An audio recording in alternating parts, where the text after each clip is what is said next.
एक अपने जैसे आया वैसे अंट संट बोल रहा था, उसको कहते हैं बहुमुखाद। प्रभुपाद जी लिख रहे हैं बहुमुखाद का अर्थ है जो बकवास करे, नॉनसेंसिकल टॉक, इसको बकवास कहते हैं। ये बकवास का अर्थ कहाँ से? ये बकवास शब्द सुना है ना, बकवास बंद करो ऐसे कहते हैं ना।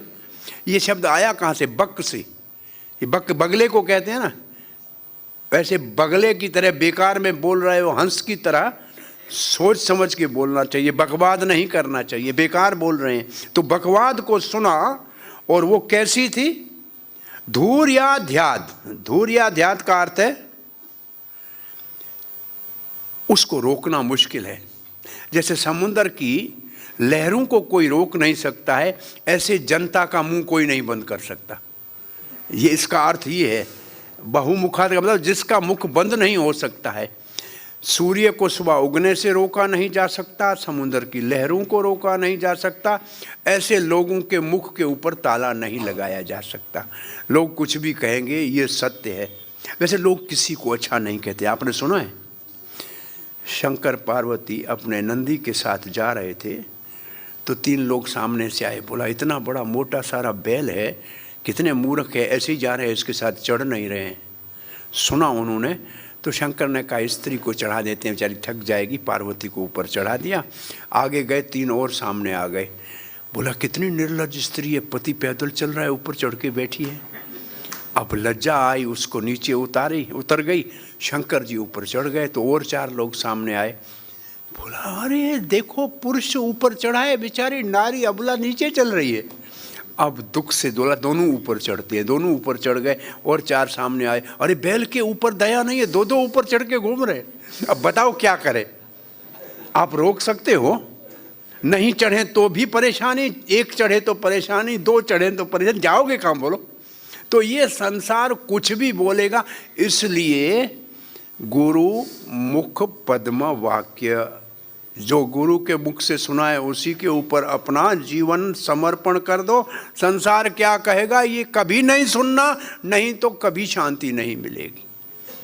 ये पक्की बात है।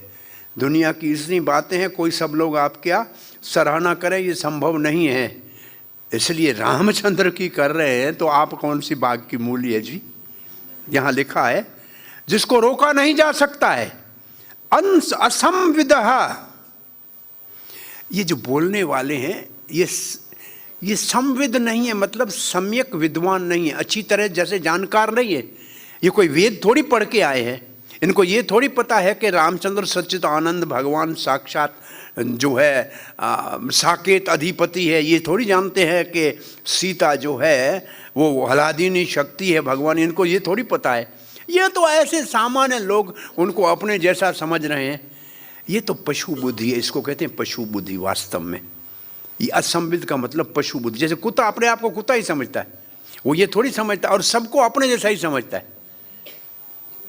ऐसे हम, और हमारे लिए आप समझ लो जैसे हमारे गुरुवर है, आचार्य है, जो बहुत बड़ी 40-50 साल तपस्या करने के बाद आज पूजनीय लोग उसको देखते हैं, अरे इतनी बड़ी पूजा ले गया, कर क्या रहा है। उसने ये नहीं देखा उसने पहले क्या किया है, उसका पूर्व जन्म जो है, उसकी तपस्या का किसी को पता नहीं है।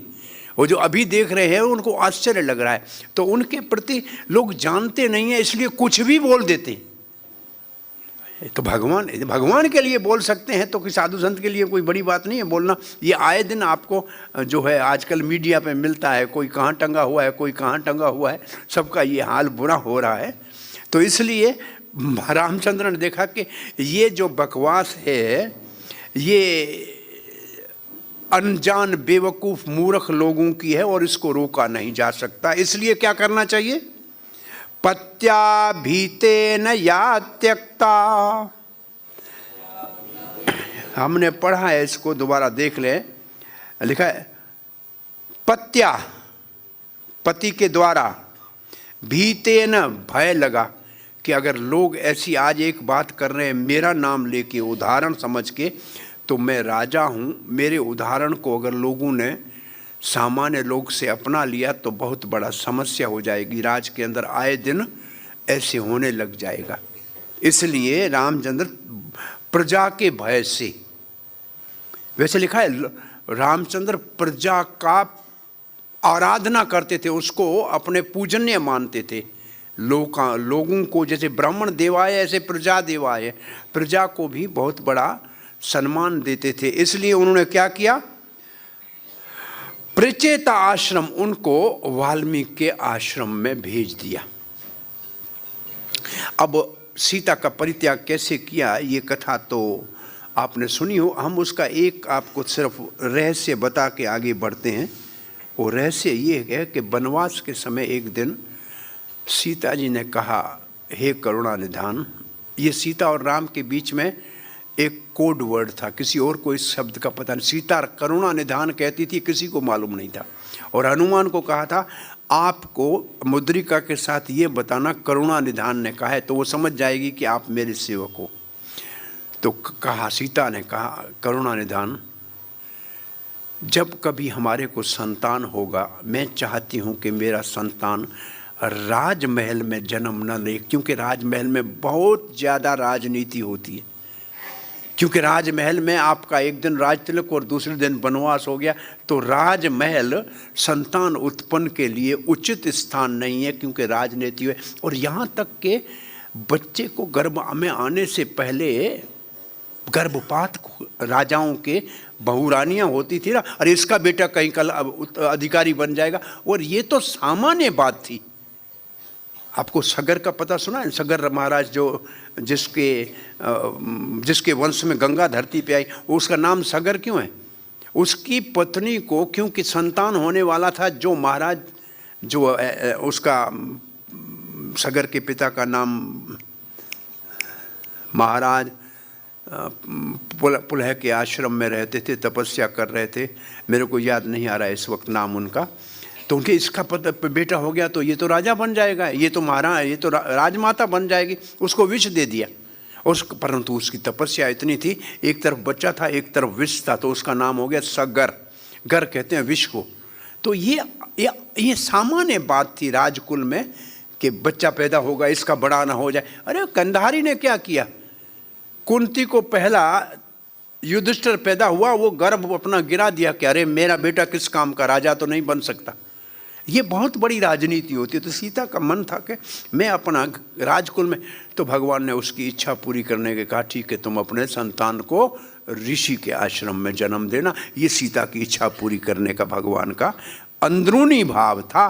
बाहर से ये त्याग की बात है, जो लक्ष्मण को बुला के कहा कि कोई आप में से मुझे प्रश्न नहीं पूछेगा, आप कोई प्रश्न मुझसे नहीं पूछेंगे, जो कहा जाए वो किया। क्या करना है? बोले सीता को ले जाओ वाल्मीकि आश्रम के पास छोड़ के आना, बस ये तुम्हारा कार्य है। और लक्ष्मण ऐसे करते हुए बड़ा दुखी हुआ, छोड़ के आया। और ऋषि कुमारों ने रोती हुई किशोरी जानकी को देखा, वाल्मीकि ने अपने आश्रम में